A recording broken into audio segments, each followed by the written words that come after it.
그게 아니라 그렇게 건강보조식품은 제가 제 이름을 걸고 얘기하는데 앞으로 별로 도움되는 거 없어요. 안 드시는 게 낫습니다.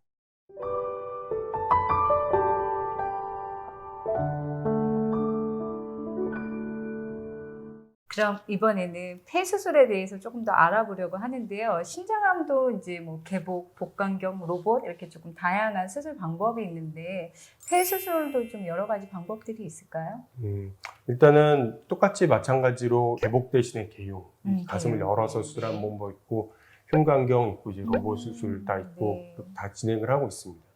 물론 이제 로봇 수술 같은 경우는 비뇨기과 쪽에서 가장 효과가 입증이 됐는데 이제 흉부 쪽에서는 약간 좀 논란의 여지가 있긴 하거든요.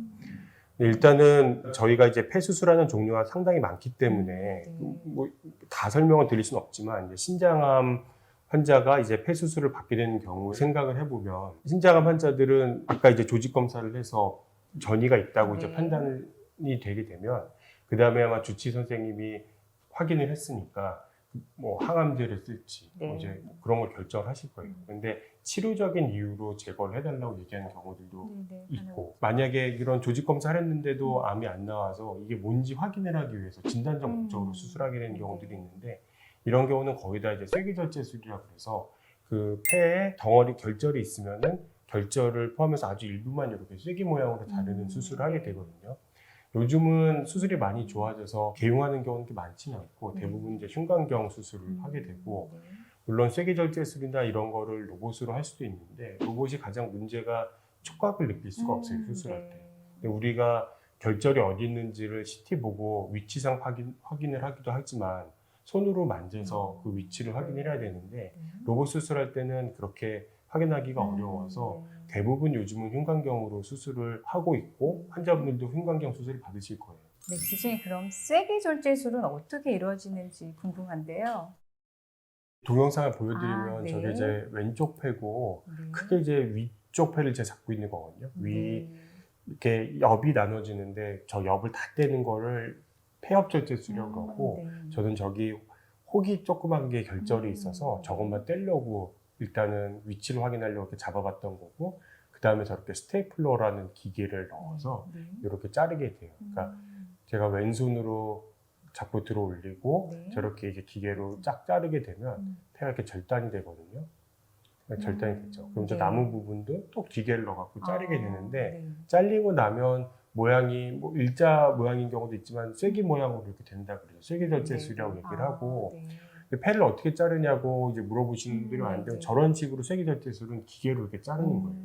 한 20년 전에는 다 손으로 꼬매야 그랬는데 저 스테플러가 나오면서 수술이 쐐기절제술 하나 하는데 뭐 저렇게 따지면 뭐 2, 3분도 안 걸리죠. 간단한 수술이 돼버렸어요. 근데 이제 이 경우는 폐가 이제 나쁘지 않은 분홍색 폐라서 수술하고 나서 별 문제가 없지만 담배 많이 피운 분들은 폐가 지저분하고 까맣고 막 그렇던데요. 까맣고 이제 공기주머니처럼 변해 있는 경우도 있고 저기 보면은 자른 단면에 스테이플러라고 철사심이 이렇게 있는데 저기 조그만 구멍에서 공기가 새는 경우들도 있거든요. 그래서 수술하고 나서 흉수가 오랫동안 나오는 거에 대해서 이제 물어보셨는데 흉수뿐 아니라 저기서 공기가 좀 오랫동안 새는 경우들도 있어요. 공기가 많이 새면 공기가 멎을 때까지 기다린다든지 아니면은 공기를 먹게끔 하려고 추가로 또 약을 흉관으로 넣거나 이제 그런 걸 해야죠.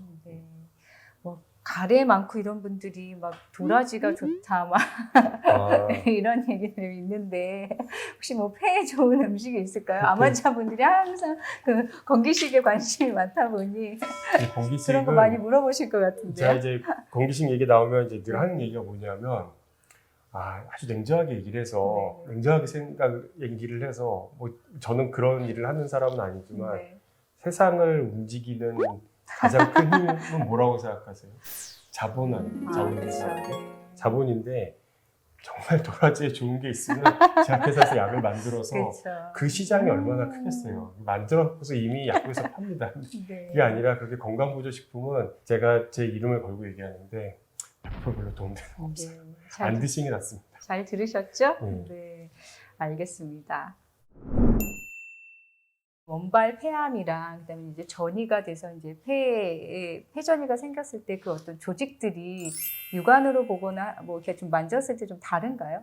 네, 그렇진 않아요. 그렇진 않아요? 똑같이 이제 네. 환자분들이 맨날 수술 끝나고 나면 뭐냐고 물어보는데 네. 제가 이제 하는 얘기가 그거를 제가 눈으로 봐서 알면 음. 신대가 의사 안 한다. 그것만 맞추고 다니시. 아, 네. 그래서 수술을 하게 되면 신장암도 마찬가지지만 네. 조직을 이렇게 떼게 되면 물론 그 수술방에서 동별 절편 검사라고 네. 해서 그 자리에서 이게 어떤 종류인지 확인을 하는 걸 하게 되는데 뭐 병원에 따라서 한 2, 30분에서 길게 1시간 정도 소요가 되고 어쨌든 조직을 다 얻고 나면 그걸 한 번 또 이제 파라핀이라고 그 고정을 해서 네. 슬라이드를 만들어요. 그래서 최종적으로 병리 검사 결과 현미경으로 이제 병리 선생님들이 보셔야지만 저걸 알 수가 있죠. 그렇군요. 심장암에서는 암 제거와 심장 기능을 좀 우선적으로 고려해서 수술을 하는데 폐수술에서 가장 우선적으로 고려해야 될 사항은 어떤 것들이 좀 있을까요? 이것도 이제 상당히 얘기가 길어지는데 네. 일단은 우리가 폐수술을 할 때 신장암 폐전이가 의심이 돼서 네. 수술하는 경우가 좀 전에 진단적 목적과 치료적 목적이 네. 있다고 그랬는데 진단적 목적은 그야말로 이게 뭔지 알기 위해서 일부만 떼는 네. 거고 치료적인 목적으로 이제 수술할 때는 또 이제 고려를 해야 될 게 많아요. 네. 첫 번째는 종양학적인 관점에서 봐야 되고 두 번째는 이제 기술적인 부분, 세 번째는 환자가 견딜 수 있는 세 가지로 크게 봐야 된다고 생각을 하고 종양학적 관점에서 보는 건 뭐냐면 톰포드 크라이어테라라고 해서 아주 예전부터 폐전이를 수술하는 기본적인 원칙이 있거든요. 네. 이거를 어긋나서 수술하는 거는 별로 환자에게 도움이 되지 않는다라고 네. 이야기를 하는데 가장 첫 번째 원칙은 뭐냐면 전이가 폐 말고 다른 데 전이가 돼 있으면 안 돼요. 이를테면 네. 신장암이 네. 주로 어디 많이 전이되죠? 폐 말고? 소위 뭐 뇌, 뼈, 뭐 간, 뭐 다 가죠 업무로. 예를 들어 뼈랑 간에도 전이가 있는데 네. 폐에도 전이가 있는데 네. 그거를 폐전이를 수술해달라. 그럼 그거는 맞지가 않아요. 왜냐하면 저는 수술할 수 있어도 이를테면 뭐 간이나 뼈에 있는 걸 컨트롤할 수 없다 그러면 환자에게 도움이 안 되죠. 다른데 동반된 전이가 없어야 되고 두 번째는 그 전이된 병변을 완전히 제거할 수가 있어야 돼요. 10개가 있는데 그 중에 한 5개 정도 뗄 수 있는데 5개는 못 떼겠다. 그러면 그거는 수술하는 게 의미가 없어요. 물론 경우에 따라서 그런 경우도 하는 경우도 있을 수 있겠지만 원칙적으로는 교과서적으로는 그런 경우에 안 하게 되죠. 그래서 이제 그런 것들을 통해서 이게 수술을 하는 게 환자에게 정말 종양학적으로 도움이 되냐, 이 수술을 하면 환자가 더 생존하는 데 도움이 될 것이다. 이제 그런 거를 고민을 해봐야 되고 두 번째로 이제 기술적인 부분에 있어서 수술을 할 수 있는가 생각을 해봐야 되는데 이제 폐가 커다란 풍선 같다고 얘기 드렸잖아요. 그러면은 말단 부분 같은 경우는 쉽게 쐐기절제술이 되는데 폐 중심부에 결절이 존재한다 그러면 쐐기절제술을 할 수가 없거든요. 이제 그런 경우는 구역절제술이나 폐업절제술이라고 해서 폐에 상당히 많은 부분을 절제를 해야 되는데 폐업절제술만 하더라도 우리가 수술 사망률 1%로 설명을 하고 얘기를 해요. 그런데 어떻게 보면 완치 목적보다는 기대 여명을 늘리기 위한 수술을 하면서 1%의 사망률을 감당을 하는 게 타당한 것인가는 잘 생각을 해봐야 되죠. 그래서 그렇게 수술의 범위가 어떻게 되냐. 특히 이제 유럽 흉부외과 같은 경우는 전폐절제술이라고 해서 한쪽 폐를 다 절제를 해야 되는 상황까지 고려하면서 전이성 폐암을 수술하는 거는 옳지 않다고까지 전문가 권고가 있거든요. 그러니까 이제 수술의 범위, 기술적인 면에 있어서 범위를 생각을 해야 돼요. 그리고 이제 그 다음에 생각을 마지막으로 해야 될 게 환자가 견딜 수 있냐. 이를테면 국가대표 운동선수들에서 폐를 뗀다 그러면 떼도 별로 숨차지 않아요. 폐활량이 좋으니까. 만약에 이제 담배를 오래 피신 만성 폐쇄성 폐질환이 있는 분이 실제로 폐기능 검사를 해보니까 폐기능이 별로 안 좋아요. 일상생활할 때도 뭐 계단 올라갈 때 숨차다 그런다. 근데 그런 환자들에서 폐를 뗀다 그러면 일상생활도 힘들어질 수가 있거든요. 이제 그런 경우는 또 수술하면 안 되죠. 그러니까 이제 이런 세 가지 측면에서 좀 고려를 해야 됩니다. 그렇군요. 수술을 끝낸 환자는 이제 보통 수술실에서 입원실까지 이제 올 때 어떤 것들을 조금 달고 나오는지도 궁금하거든요. 일단은 쐐기절제술을 한다 그러면 아주 이제 수술을 크게 하지 않았을 거니까 기본적으로 흉관이라고 가슴관을 이제 가지고 나오게 되죠. 그걸 넣은 이유는 어쨌든 안에서 출혈이 있을 수도 있으니까 출혈을 확인을 하고 또 폐를 자르고 나면 자른 단면에서 공기가 새는 경우들이 있거든요. 그래서 공기 나오는지 보려고 이제 그렇게 하고 폐 수술 해보신 분들이 공통적으로 하는 얘기인데 다른 데 수술보다 훨씬 아프다고. 네, 맞아요. 통증이 어마어마하다고. 이게 우리가 이제 우스개로 머리를 수술해도 이렇게 안 아프고 배를 열어도 이렇게 네, 아프지 네. 않다고 이야기를 하는데 네. 이제 그 이유가 쐐기절제술 자체는 뭐 10분, 20분이면 끝나는 간단한 수술인데 네. 접근을 하기 위해서는 갈비뼈 사이에 구멍을 뚫고 수술해야 되거든요. 개용술 같은 경우는 뭐 이 정도 10몇 네. cm 절개하는 거 하고 벌리게 되고 음. 그게 아니더라도 흉곽경 수술을 하더라도 한 1cm 되는 구멍을 필요에 따라서 한 두세 개 정도 뚫고서 수술하게 되는데 갈비뼈 사이에는 늑간신경이라는 게 진행하게 네. 돼요. 그게 척추에서부터 나오는 게 신경인데 그 신경은 뭐 정확하게 기능은 호흡과 관련이 있을 거라고 생각을 하고 늑간 사이에 감각신경 역할도 하고 있거든요. 그 신경이 손상이 안 될 수가 없어요. 수술하게 되면. 그래서 일종의 신경통이 생기는 거고 환자에 따라서 아주 많이 아파요.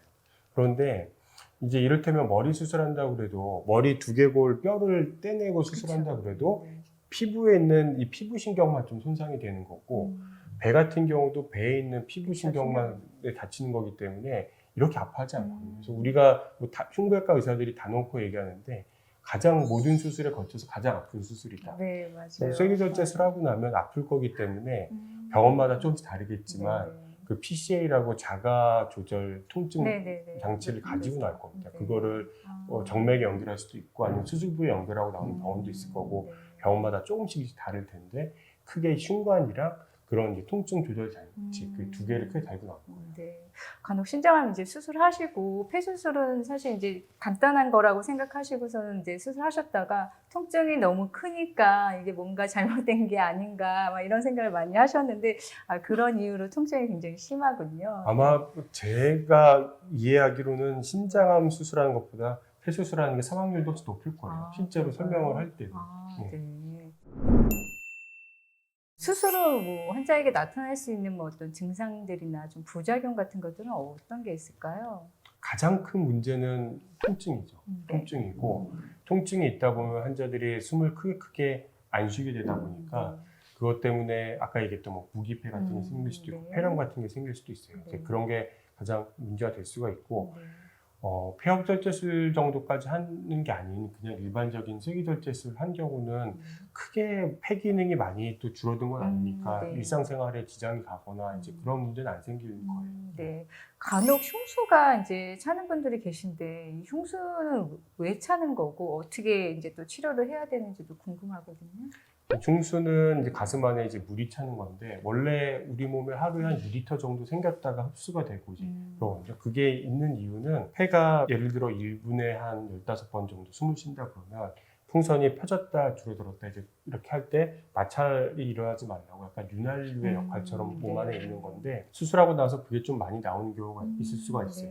흉수가 많이 나오는 이유도 몇십 가지가 넘어서 다 설명할 수가 없는데 그냥 쐐기절제술만 하는 경우는 일반적으로 그냥 수술하고 나서 2차적으로 생기는 거고 며칠 기다리면은 다 줄어들기 때문에 크게 문제는 안 생겨요. 네, 그렇군요.